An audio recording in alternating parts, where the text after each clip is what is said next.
Hello, it is Wednesday, May 13th, 2020. I'm Greg Farrar, and this is my COVID-19 trends live stream. Looking for here. I'm pleased to say that my data is mostly working today, so I should be able to cover the counties of California. I'll start with the countries of the world, followed by the states of the United States, followed by the counties of California, and the data seems to be mostly up to date and looking fairly complete.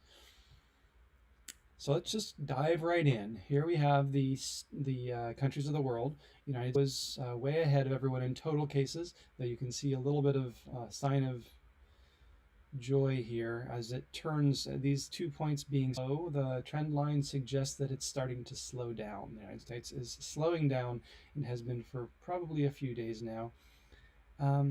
You see this a lot. We're seeing, if we look at here, if we look at this graph, I don't spend much time on this graph since I think there's more to be found in the daily case graphs. But in terms of total cases, when this is all over, what we will see is that every one of these lines will have flattened out to horizontal. And so anytime we're seeing a line trending towards horizontal, that's a sign we're trending as a world towards complete recovery.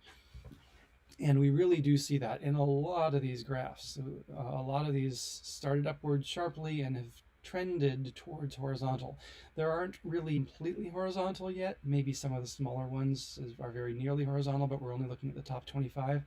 But there's a very consistent trend that almost all of these lines bend downward or bend flat. They bend towards the horizontal line, towards the place where we're no longer such day. Notable exceptions, though, really do jump out of the graph.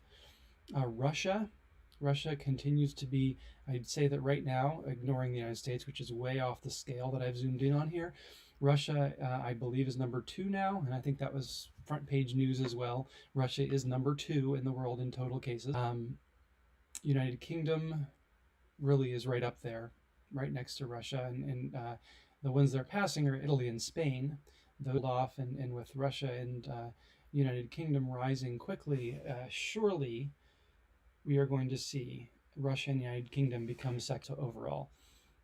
But again, the ranking is, to me, less, well, it's less what I'm looking to share. More the direction we're headed. And the shape of these curves show what direction we're headed. And the direction is not good in Russia, especially, where these dots above the line suggest accelerating, really taking off. This also assumes that the reporting is even accurate coming out of Russia, which I would say more than many has reason to believe they might not be totally accurate in their reporting. So if they're reporting this much, well, hopefully it's just that's accurate. They're reporting accurately because it's in the interest of the world and perhaps of themselves to do so. But maybe it's much worse than this, and they've decided to hide the truth somewhat. United Kingdom, as we see, is rising, but not as sharply as Russia. Here's one that's rising sharply. Brazil also, much out tracing its trend line. It's risen to be maybe 4th or 5th in the world in total cases. So those are some of the real problem spots right now. Russia, Brazil, and to a lesser degree the United Kingdom. We can see this is not rising as sharply. It looks like it's going in a straight line, maybe even starting to level off. So United Kingdom is probably in better shape than those two of the big ones, Russia and Brazil. And then there are other smaller ones like India, or which are still problematic but don't contribute as many cases. All right, I think that's as much as I've ever spent on the total cases graph. Let's skip over briefly the daily cases graph and go to the daily cases per capita. So it's not difficult to see that there is a notable feature on this. Everyone here, all the countries are just plodding along at between 0 and 100 cases per million. 100 cases per million is a pretty serious number. Peru, for instance, or Belarus, which has been showing up in the bottom of our list. That's a lot. But then we've got Qatar. And I've been mentioning Qatar, but it only, well, actually, I may have only mentioned it first yesterday because it's 2 or 3 million people that it has to have 100 times more cases to match something like the United States. And it does not have 100 times more cases per capita than the United States, but it does have maybe, let's see, with 600, this very bad day just now at 600, the United States' latest day has 60 per million, and has really never been above 100. Well, no, it hasn't been above 150. So Qatar is showing up at all here because it's 10 times worse than the United States and 5 times worse than the second or than the second place in terms of cases per million. So something astonishing is happening in Qatar. Necessarily zooming upwards, like it doesn't. We may on the rope chart actually see that it's the growth rate in new cases is a steady number. 10% more every day, 5% more every day than the previous. Not that number is accelerating, but still, it just has, for a very long time, it's had this large growth rate that has finally managed, in spite of its size, to have it push into our top 25 graph. So there may be 100 some, however many countries there are in the world that are worse than Qatar per capita, but it is the worst of the top 25 because it's so bad in its totals. We often see outliers at the low end of our scale. Qatar, Belarus, Switzerland, at the 20th through 25th often act weirdly, but they're really notable. So Qatar, note. As we mentioned, Peru, there is a cluster forming in Central South America. Some of those seem to be getting over it. Peru right now not looking so good on this graph, but we'll look at the growth rates soon. Belarus certainly is flattening out. It looks like it's flattening out. It was pretty steep back here, and now it's going more towards, suggesting it may be coming towards turning the corner.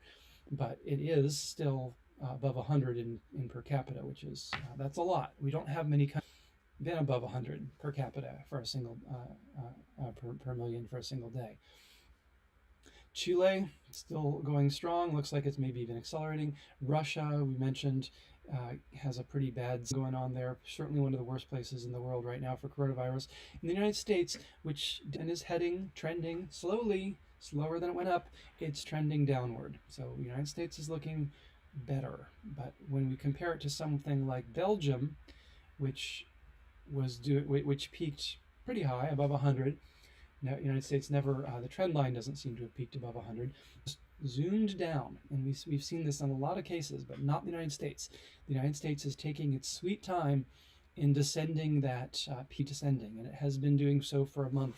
It has months to go at this rate before it hits zero, even assuming it doesn't level out even more and get a really long tail. So that's a little unfortunate for those of us who live in the United States to see that according to this graph, it seems like it will be months before the United States is really over this in the sense that Italy or Spain is now. Let's go to the growth. I'll take it out here because there is, again, an outlier here. In the growth rates, each country, what percentage of new cases do they have every day? What percent increase do they see each day in their daily cases? Everything's in the rough 10% to 10% range, which is about, we don't often see things very far outside of that range. And a lot of them are fairly horizontal, as though having picked their number, a 3% everyday country. We're a negative 3% everyday country. They are determined to stay there. And so we aren't seeing a lot of countries that are growing, countries that are shrinking, or countries that are shrinking, transitioning into countries that are growing. So I guess the good news is we don't have any really extreme 20, 30, 40% growth, but cluster here, which we'll see much better when we zoom in, a lot of countries that are still growing. And then there's Ecuador. So I was saying there's the Central South America cluster. Ecuador got there first, as I recall. We started calling out Ecuador a few weeks ago, saying, wow, what is up with Ecuador? Much in the way that we're calling out Qatar now. And it was clearly an upcoming epicenter, but as we often see, easy come, easy go. And it peaked and just roaring its way down to nothing. For each of these points is an average of 7 days. And so there are several points recently, several weeks where it's had a 35% growth rate every single day, or on average every day, a daily 35% growth rate. So popped into the top 25 just a few weeks ago, and it may have come as far as the middle of the list here, like 12th or 13th, but I think it's dropping now. It sure looks like it ought to be dropping. Let's take one closer look just to see what are some of the more recent data points. Are there some bad ones? Well, that would probably also explain why Ecuador is doing such a crazy thing here. So maybe that was just a lot of talk about nothing. Ecuador has a very, very large shrinkage on one particular day. It does appear to be doing better, but I don't know what that particular day is about. I'm not going to spend a whole lot of time on looking it up, but I guess part of the problem might be that Ecuador, on one of its recent days, has a negative. So probably, I haven't seen it happen this direction before. Maybe I will spend just a little bit of time on this. Yeah, very interesting. Several days recently, Ecuador has reported, according to this data set, ourworldindata.org, which has been pretty good. All these data sets are they all are subject to some whims, strangeness, but mostly it's been good. But Ecuador's numbers, according to that, are negative 2,000 new cases on the 7th and negative 1,500 new cases on the 9th. Needless to say, probably, that is not possible. You cannot have a negative number of new cases on a day. But what is possible is you can read, for instance, maybe this day was all wrong, this $11,000 day, and you might decide in the future to adjust that by subtracting it from a future. You have few enough cases that day, you really could have a negative number as a way to try to compensate for your old data.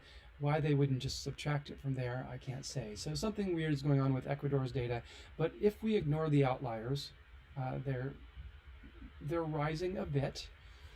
It's really what's happening on the rope chart because of those crazy days. They get averaged in, and we have negative growth, extreme negative growth. So I'm going to say that was a lot of talk about nothing. Ecuador's, when we actually look deeper into the data, probably isn't so much an outlier as that. And that makes me wonder, is Ecuador actually recovering the way that it seemed they were? Where the rest of Central and South America is getting worse, or a lot of them are, is Ecuador actually getting dramatically better given the weirdness of the input data here? Brazil, however, which certainly has been problematic, and we saw it shows a rise for sure, and it is a major player. And it is one of the major centers of that new epicenter. At least it's not angled upwards in this graph. If we look at the latest data points for Brazil, yes, it's kind of always growing. There are a few exceptions below the zero line indicating a day that had, this is an average of 7 days. So an average of 7 days that had fewer cases than the average of 7 days starting or ending the day before it. But this is really pretty bad, no matter how you slice it. 10% seems like about where it's hovering. 10% new cases with very few exceptions, even averaged over a week. And that's been going on for 6 weeks. And so that's what has Brazil. Brazil is seriously messed up. And people were predicting this long ago because it didn't seem like the Brazilian government was paying much attention, or they were, but didn't. They were saying things that it was really just not a big deal and we didn't need to do anything about it. I'm not primarily here to make any sort of political arguments or even to say what should be done about the epidemic, but this isn't a case where a country that behaves substantially different from many other countries in the direction of kind of ignoring the epidemic or downplaying it or showing up in public without masks on for long after everyone else was wearing masks. This is a case where the epidemic has grown in a rather exponential way. That doesn't mean it's caused by that. Maybe, I don't know, maybe there's just something about population density or poverty or who knows what could be causing it there. That Brazil, which we've been worried about, has shown every sign of being worthy of being worried about it. Because here it is, knocking the tops off the charts day over day, and it's up at number 5. So that's one of our bad news. Look elsewhere in Chile, for instance. Chile is doing very much like Brazil. 7% growth and rising. I will say that Brazil it doesn't seem to be rising in its growth rate. It's been steady, a little under 10% for weeks and weeks, but at least it's not going to 20%. At least it's steady in its growth rate. So Brazil has definitely got to pull itself out of this spin before it can possibly get over this thing, but at least it's not rising sharply. The only thing that's rising sharply on this graph, actually, is Portugal, bizarrely, and Iran. Now, Iran is also about a few months ago, and then it seemed like it got better. It was below zero for quite a while, and now they're seeing a resurgence. It's kind of new. It's only been going. I don't really know why that would be, but the data here do suggest that Iran is one of our up-and-coming hotspots. They've got a 10%, 6% growth rate and accelerating faster than anyone else. So we'll keep an eye on Iran, but they do not seem to have gotten over it, in spite of that period where it looked like they might have. And then Portugal, which, bucking the trend of all of Europe, is suddenly rising, not just, so that's disturbing, and I have no theory about why that is. If we look at the bottom here, though, Europe is always at the bottom. Italy, Spain, Switzerland, Holland will be there somewhere, Turkey, the honorary member of Europe. Everyone is down here in a pretty big way. Canada also, by the way, seems to be doing quite well. A couple weeks since it turned the corner, it's heading downward in a nice trajectory. And the United States, hovering around that zero mark for a while, is now negative. It's now seeing a 2%. It's not much, but it's trending downwards. The United States finally is showing it's showing both of the things we like to see. We like to see a downward trajectory below zero, a negative growth, and we like to see a downward trajectory. The United States just barely has both of those. These countries up here, I'm not going to go through them all individually, but if you just look at sort of the general flow of the rope chart, almost everyone above zero here, and who is experiencing still a daily growth, is seeing that growth decelerate. The angle of these lines are downward. And so if all continue exactly the way they are, we're going to see 10 countries here, 5 at least, cross zero in a matter of days and start to see negative growth rate. There are still some problem spots. Chile, Pakistan isn't looking so. Brazil, we've mentioned. India is hovering at 5%, perfectly horizontal, so also not great. But all these other ones are looking pretty good. 7 or so countries that are slightly positive in growth, but they're trending downward. All right, let's see what we got here now. So the overall trend of the world continues to hug that zero line, just barely above 0.5% of daily growth day over day. But the latest day is slightly negative, the day before is slightly negative, so it's not hard to imagine the world might turn back towards negative growth. But right now, it's not. Right now, if anything, the growth is very slightly positive, and the world is just hanging in there, but not recovering yet. And that can only happen when we see something like, well, China's cases are all gone, mostly, as far as we know, and Europe has recovered. We can only have a global zero like this if other countries are coming to take their place. So we are seeing a rolling epidemic where new countries like, well, Qatar, but that's not a major player, but like Portugal maybe, and Iran very likely, and then Brazil and the other, which are just growing day over day. Those are coming to plug the gaps that are being left by the countries that have recovered or that are very well on the way to recover, especially in Europe. Testing, we're going to skip as usual past the information about deaths. Testing, Portugal. So just maybe, I'll bring this in because I always do, but especially it seems very appropriate here. Maybe the reason Portugal is seeing an upswing in cases is because they are testing better than anyone else in the world. They're going to have 6% testing. You are not testing just the people who show up at the hospital. You're not even testing just the people who show up at the doctor's office. To have 6%, you must be testing asymptomatic people. I don't think there's that 6% of Portugal has COVID-19 symptoms or has had them.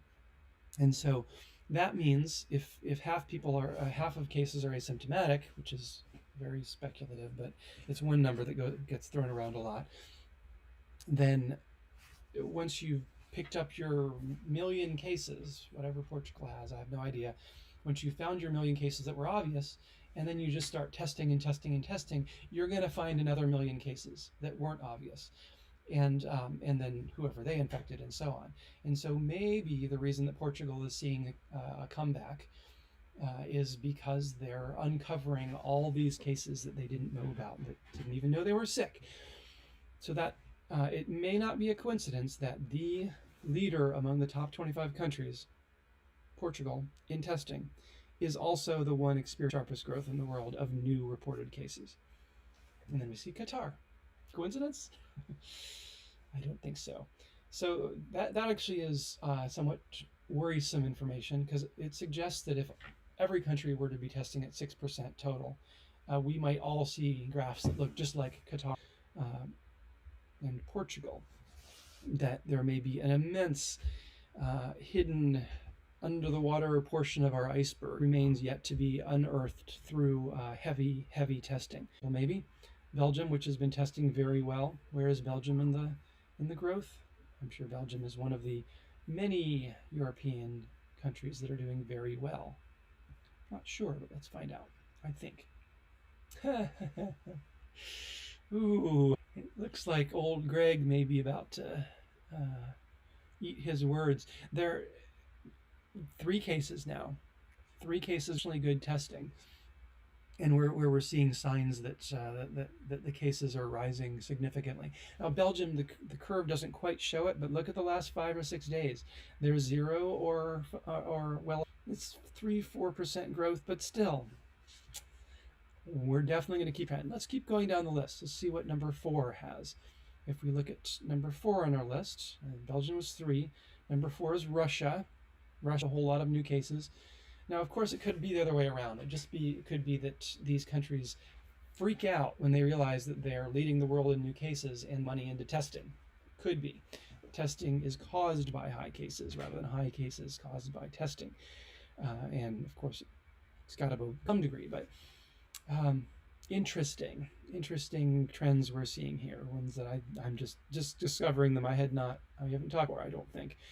We've certainly talked a lot about how high testing may lead to higher cases, but that not in this somewhat worrisome the cases we're seeing now, where we see these sharply upward trends, not just explaining the past 2 weeks of lightly upward trends, but explaining the past week of sharply upward trends in some cases, and how those are seeming to correlate to the places that are testing the most. So if that picks up testing 6%, then we may see 5% daily growth for a while, just like we're seeing in some of these other countries. Where is the United States, you ask? Well, it's doing okay. 2.8%, 3%. It's like we didn't quite get down to we went through the top 5, but it's 6, 7, or 8, 9 maybe. It's in the top 10. So I'm not sure about this theory I'm wildly developing about how these sharp upward trends are due to testing. It doesn't quite feel right to me. I think that testing is probably causing light upward trends, and that's my guess, but we'll see. We'll know more as the days go by. Switching to the level of states. Oh, and first of all, I'm going to reload the states while I'm going back for a minute to the countries. Just to give the general sentiment here at the country level, we've had days when things have looked pretty bad at the country level. And we've also had days, I think, where a rope chart as a whole was almost entirely below 0.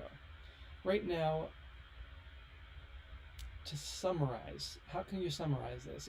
It's a real mixed bag. We seem to have more countries growing than shrinking in the top 25. This is denser up here. We, on the other hand, the ones that are growing more and more slowly. They're decelerating. They have that all these parallel downward lines we see. So a mixed bag. The world is still just hovering around 0. If these trends continue, I guess that's the good news. We're in pretty good shape for most of these countries, but there are certainly a few that are really be in trouble if these trends continue. At the state level, so I used to have this problem with this data set, which you may recall if you've been watching, where the very latest, and so I'd look at this graph, and the very latest day would be exactly the same as the day before. And so I've sort of developed this instant look where I say, oh, am I having that problem? And when I did have that problem, I'd throw out the latest day. And that little mnemonic triggered in me when I first, because it looks at first glance almost as though this is horizontal, as though this day is the same as this day. And it really is very close. But this is not a data problem. This is good news. This is due to the fact that New York, which has been rising by, let's go look at this graph where it'll be easier to see. New York, which had been rising by as many as 10,000 people a day, as we saw, just had a day that was something like 1,000, a little more than 1,000, and a day before. Oh, that is horizontal. Interesting. I don't know what to make of that. That doesn't normally happen.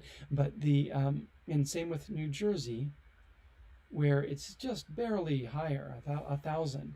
And so we are seeing a higher, 1,000. And so we are seeing a leveling off of these graphs, a plateauing of the total graph. And again, I've spent almost no time on the total graph in this whole series, the total cases, because they're always so boring. They just go up and up. But there is one thing that the total graph, one is it can accelerate upwards in a sort of exponential parabola or exponential growth where it's speeding up.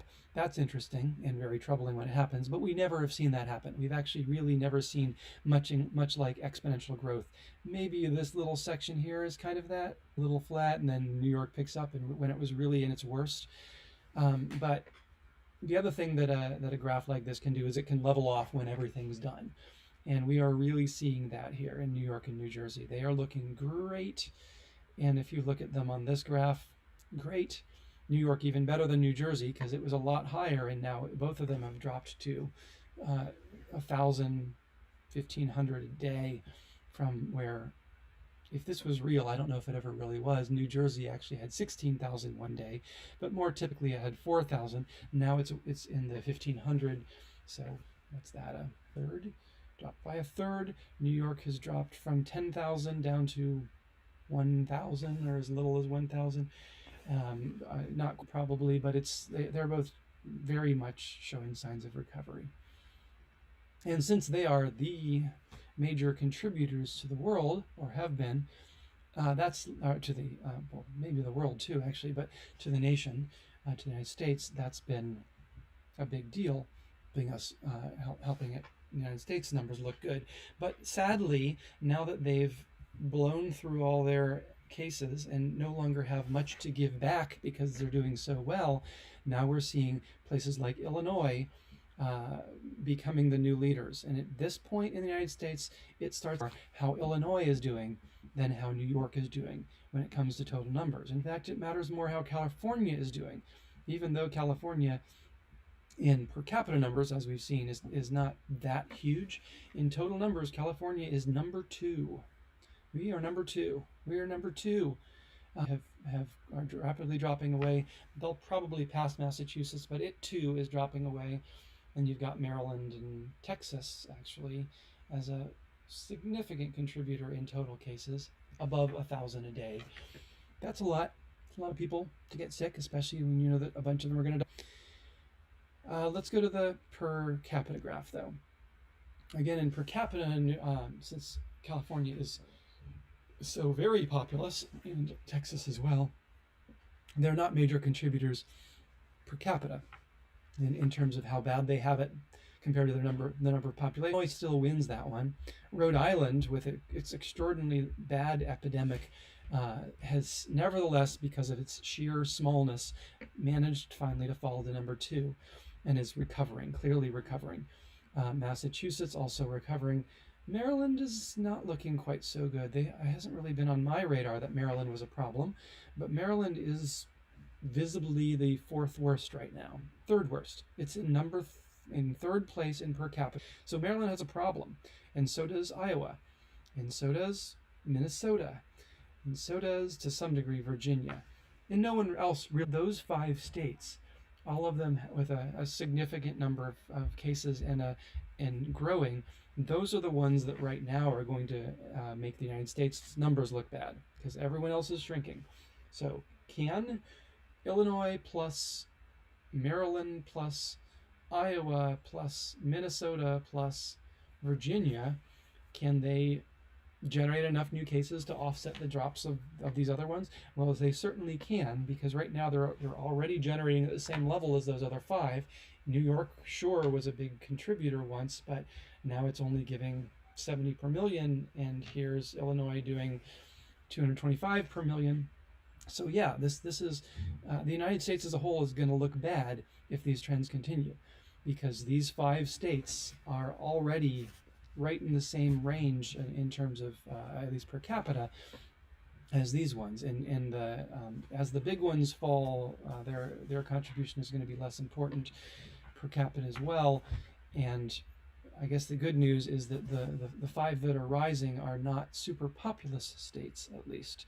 So they're not going to swing the United States instantly. Well, let's look at it. We can see it here. What will they actually do? Illinois, actually, never mind. Of course, Illinois is a super populous state, and it will swing the United States. And right now, it is overbalancing everyone else. And so, if Illinois continues to do poorly, and also California, which is a super populous state, and though per capita, the fact that it's still headed upwards, I think we're going to see the United States numbers grow in the short term. It really looks like those 5 or 6 or 7 that are growing are going to more than counterbalance the ones that have already. So this nice shrinkage we've seen for a while was due to the big states, the problematic states, shrinking, but now they're done pretty much, and now we have our second wave coming on, just mentioned. Let's look at the rope chart to give a sense of which direction are those states really going. Sure, it's nice to see Illinois, and you can look at Illinois and say, obviously this is heading upwards. And in fact, we have a new data point for Illinois just today, which is much worse. And so Illinois probably see that on the rope chart. It could be that Illinois, yes, is heading upwards, but that we can predict from the rope chart that it's going to flatten out soon and drop either. But what is the trend of Illinois, Maryland, Iowa, Minnesota, and Virginia? Let's see if I can remember all those. Illinois, I'll probably just turn them on and off. Iowa was there. Minnesota is actually moving up. Minnesota was number 25 not too long ago. Maryland was there.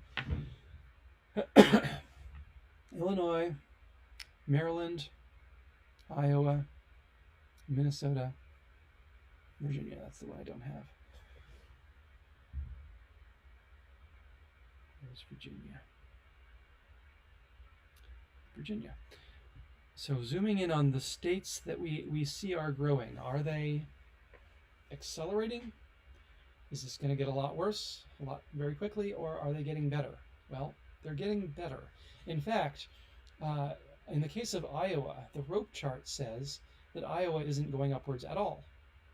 In Iowa, the rope chart says, and you could see it either way. These two charts tend to disagree because they look at things differently. You can say, let's just draw a line through the middle of this swarm of bees. It's obviously going upwards. Or you could say, no, look, these that seems to be a little lower. This middle here seems a little higher. It started low. Started low, went somewhere like a plateau around here, and now it seems to be heading downward. And the rope chart thinks that Iowa has actually peaked and is heading downward. So certainly a mini trend that disputes that, but that doesn't mean anything. So we can make the argument either way. The rope chart, Iowa has peaked and is headed slightly downward. And the other ones are all headed downward. None of them have really peaked, though two of them, Maryland and Illinois, according to the rope chart, found as high as they're going to get. And we're going to start seeing a shrinkage of new cases every day. Virginia, still growing, but trending back towards zero. And Minnesota, which was particularly bad, at least has, and is still growing pretty strongly at 6% a day. At least it's showing a slight accelerate that. So Minnesota is the worst of them according to rope chart. These three are all neutral, and Iowa is actually doing all right. So if you look at where these things will actually hit zero, we can imagine that this might be weeks. 3 weeks, Minnesota may hit zero. Maybe it could be a week. These all pretty much have.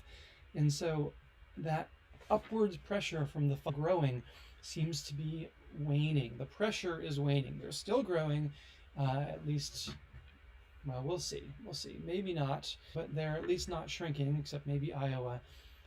But I think what we may be seeing is what we often see, which is where these trend lines here are pretty conservative, and they don't turn downward until they're really sure that things are going downward.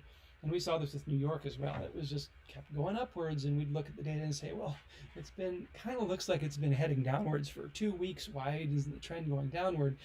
But this particular way of doing a trend line does tend to carry on momentum for quite a while before heading downward. Let's annoy on this graph.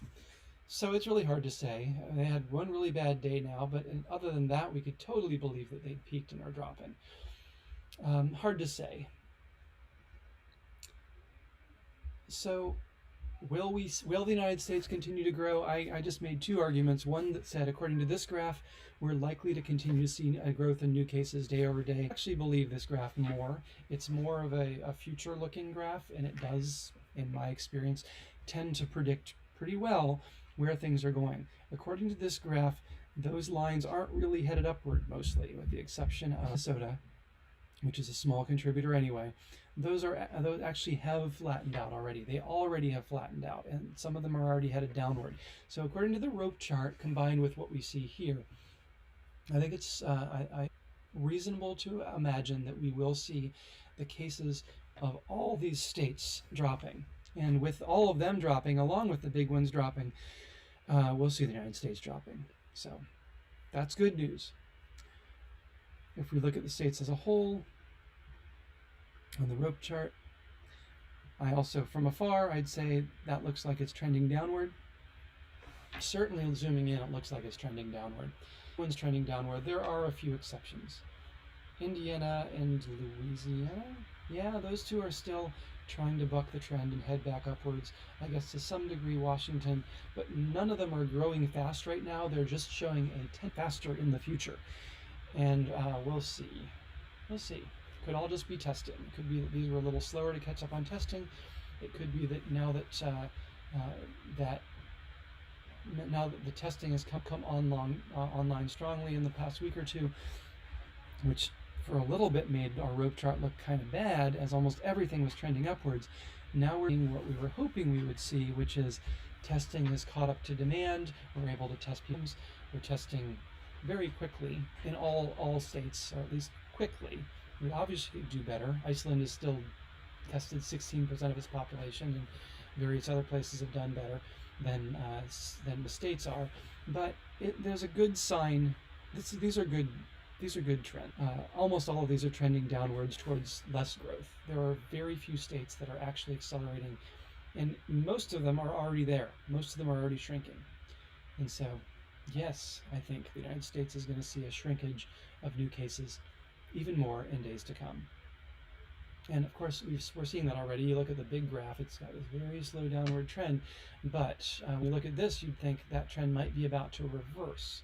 You would think that holding the trend downward finally exhaust their reserves of daily cases to give back. It might be that the new ones, the second wave, might take over.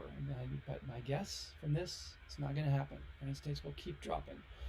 And really, from what we're seeing here, the rate at which the United States is dropping will accelerate. I don't do much in the way of predictions, and I really could be wrong on that one, because these things do change on a day-by-day basis.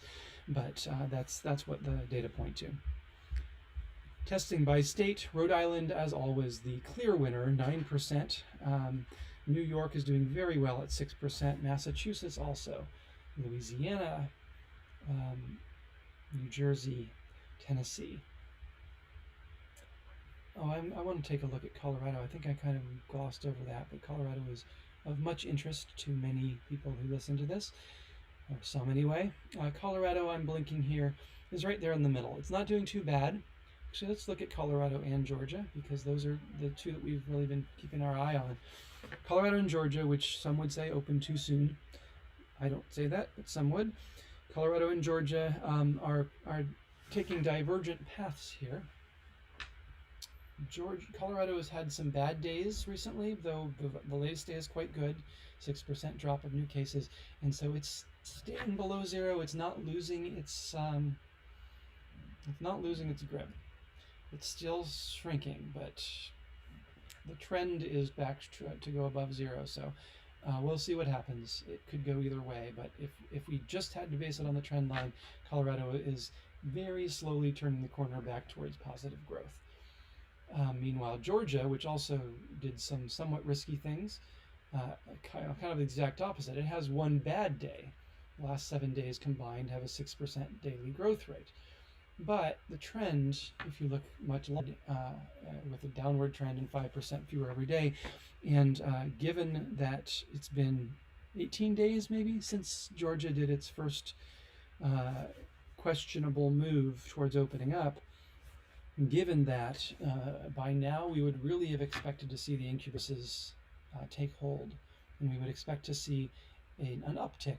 If there were a radical uptick due to that opening, we would expect to see it, and we're not seeing it. So that's good. Now maybe this is the first day of that. We'll watch for it. But so far the news is good for Georgia, and it's okay for Colorado. In Texas, not quite so good. Texas is seeing a lot of recent days that are bad, though it did have one very good day. We're having a lot of swinging around on this last day. 9% reduction, averaged over 7 days, is a pretty solid data point. 7 days, 9% daily reduction of new cases. In spite of that, because it's the only point that's pulling in that direction, and there are all these other ones that aren't, Texas still shows a trend upwards. Not only is it trending as though it's growing a percent or two a day, but it seems to also be slightly accelerating towards growth. So this isn't a good growth, but we at least have one day that's promising.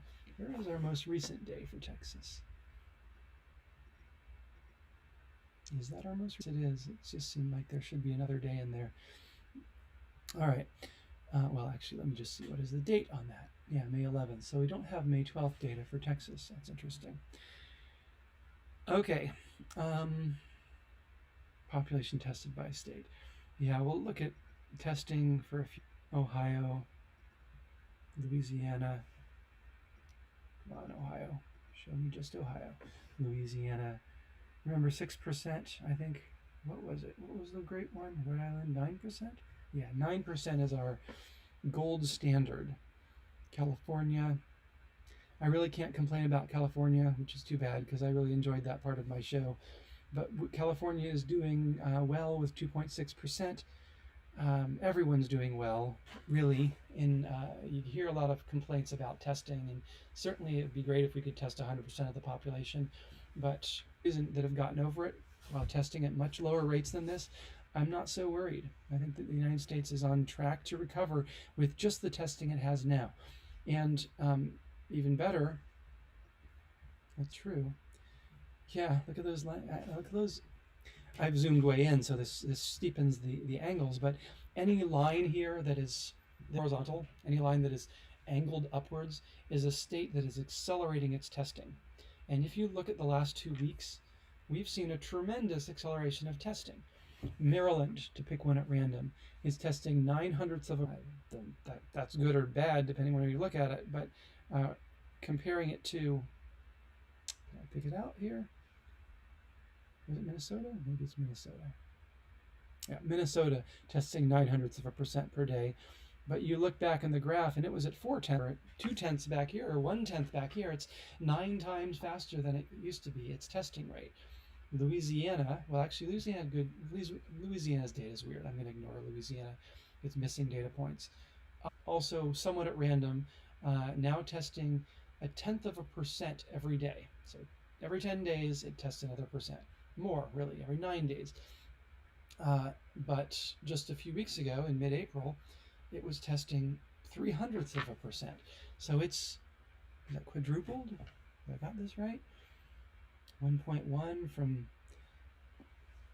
0.3, it's something like quadrupled, or its testing rate in a matter of weeks, and all of the states are doing this. There are no exceptions. There's no one, well, maybe just a little bit Pennsylvania, who seems to be the big loser in this pack. But everyone is not just testing at a good rate, but they're all accelerating. And in fact, if there were another graph that did another derivative below this one, we'd see they were accelerating a little bit here. Now they've really got the pedal to the metal. They are accelerating harder and harder, and it's shooting off in this way that just, if testing is a good thing, we are going to a good place here. I think testing probably is a good thing, and so we are headed in a very nice direction here with testing at the state level, and probably at the level of nations. They don't have this graph for nations. All right, I am really running long here, so I skipped counties yesterday entirely, so I put some attention on the counties. Los Angeles, as always, is the biggest county in California. Also, the large daily cases. When correcting for population, Los Angeles starts to see noise, but not really. It's still here. It's still third or fourth place. Tulare, Imperial just keeps showing up as a real problem spot. Tulare, a real problem spot. Well, at least they're growing. As we've seen, sometimes it can look like something's shooting upwards, but the rope chart tells otherwise. So let's just go to the rope chart and forget about these other graphs, and just see where are things headed. And we'll maybe pop back and forth now to see whether it matters. You know, if, for instance, San Joaquin is headed up or down, it doesn't matter to the state because San Joaquin is per capita. San Joaquin is, or even, I think, probably in total. So the really important ones, we'll kind of do what we did with the states, was it? Kings, Los Imperial, and Tulare. Let's just look at the big contributors per capita, the ones that have it worst. Los Angeles, Kings, Tulare, and I always remember, reminded of, was it Fish Called Wanda, I think, with the guy who could never remember the middle one. You give him listings and he can never remember the middle one, I think it was. Imperial, oh, how could I forget Imperial, which snuck up into 25th just a few weeks ago, still just keeps rising. And you can see that here. The rope chart shows Imperial still grows. 3 isn't terrible, but it's still growing more and more cases every day in Imperial. That will tend to make it rise towards the top. On the bright side, Imperial's growth rate is shrinking. So yes, it's at 3% now, but if this trend continues, it'll be at 0 in a week, maybe. It's not shrinking fast, but at least Imperial has turned towards turning the corner in a few days. The worst one is certainly Tulare. Tulare right in the middle, so it has a lot of cases, growing and accelerating a little bit. So Tulare is looking pretty bad. It's the worst per capita.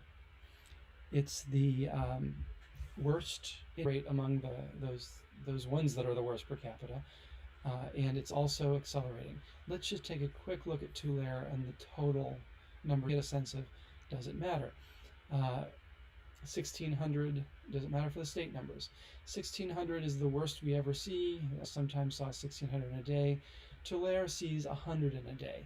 So yes, it has a fair number of cases, but no, it's not a major contributor to the numbers of the state. And in fact, being this halfway down the list tells us that at a glance. This list really is is ordered in terms of contribution to the state numbers daily, or total state numbers, I guess. So Tulare, not looking good, but it is kind of flattening out, and so maybe it won't become the next super hot spot. Yeah, but per capita it's not looking so good. Let's look at Riverside briefly. Riverside is not too terrible, but it does have both characteristics we don't like. One, it's 1% in growth. It is growing in new cases every day, and second, it is angled upwards. So it is accelerating in new cases per day. San Diego, it's growing in orange as well, slightly growing, but at least trending towards 0. San Bernardino is looking quite bad with a 6% daily growth rate and sharply upwards. Santa Clara is looking okay. It's got a 2%. It's shrinking a little bit every day, but it's headed back towards 0. So if that continues, Santa Clara is going to be a problem. Alameda's in that same cluster. If we look, and I mentioned in my spoilers when I posted on Facebook about this, Um, Monterey and Santa Cruz, there's because that's where I literally am right now. I tend to have people who care about Monterey and Santa Cruz. They're just not players in this, especially Santa Cruz. Monterey is 23rd out of 25, and is, yes, it's growing, but it's so small. Monterey is not going to probably become the new Imperial. It's small in terms of the contribution to the state and therefore certainly to the nation. But if you live in Monterey, it's kind of just hovering around that zero line. It's not too bad. It's not quickly shrinking. It doesn't have many cases. And Santa Cruz is so small, 2 deaths ever, that it's not even in the top 25 anymore. Yeah, so when you look at this chart overall, it's not, the news is not good for the counties of California. Unlike the nations, which we saw, the countries were pretty good. States were looking even better, but we have the zero line is here, and the counties as a whole are more above than below, and I'd say they're more headed upwards. And we just have a lot of counties here in California that have a admittedly small, usually, growth rate, more new cases every day, and all these upward angled lines are accelerating ones. So Kings is one exception to that, which had a pretty strong growth rate and now seems to be getting over it. So go Kings. And there are a lot of counties that are doing well. Los Angeles, with 3% growth rate and dropping, is the one that matters most for the total numbers. So Los Angeles seems to have long since turned the corner and is heading in a good. But there are a lot of counties that aren't. So this will continue to weigh on California's numbers. If these counties continue to grow and grow and grow and to accelerate, then Los Angeles' contribution will cease to be the major factor, as we've seen for New York. Now, at this point, that certainly is not quite true. If we look at the new daily cases, it would take a lot more growth before any of these really hit Los Angeles. And by the way, this is another example where the rope chart says, hey, Los Angeles is headed downward, which you could certainly easily believe by looking at all these peaks here. They're generally kind of lower, and those were lower. There's another curve that could be drawn here as the rope chart draws it that says LA is headed lower. So let's just say LA is headed. It's going to see fewer on average new cases every day. But still, it's going to take a lot for any of these counties, which are 5 times less in new cases, to actually pull the state numbers upwards. Well, LA drops. But if they all join forces, they can certainly outpull LA. So we'll see with San Diego County certainly making a go at it here, and these other ones are headed upwards, it appears, rather rapidly, and all these other ones upwards, accelerating rather rapidly. The news for California is not good right now. It's not terrible. We've totally seen these things peak and then recover. Probably that's what's going to happen here. I don't think any of these are going to go to 20%, but they're going to peak somewhere around 10 or a little under 10, and then they're going to drop away. And my guess is we're not going to see a massive surge in California numbers ever. California also is simply going to drop slowly. It'll be slow because it has so many counties that still need to peak. And there's always the possibility that some county, San Diego or something, will just lose it and people will get it over the next 3 months, and that will dominate our numbers. But there's no evidence of that right now. The evidence suggests that counties are doing a little poorly, but again, maybe that's just because they're testing so well, and that we will see then a peak, whether it's because of testing or because the epidemic runs its course. It seems likely that, as we have so many times before, we're going to see these things that are heading upwards not head upward forever, but peak and drop away. And when that happens, it's very hard to guess. But we'll keep our eye on California, because right now it's not looking so great. But with the testing, we'll very briefly look at testing. Is looking quite good in California. San Francisco is great at 4%. Nobody is really under 1%. All these counties are testing at a rate that historically has managed to bring this epidemic under control. Historically, meaning South Korea, but also Europe. When we see testing at this rate, the epidemic wanes. I haven't talked much this time about shelter-in-place orders and how those are. That also is a trend away from recovery. But California is not doing that. California is still trying to hold pretty strongly, but we have willpower fatigue, and I certainly see it in the people around me who are just kind of done.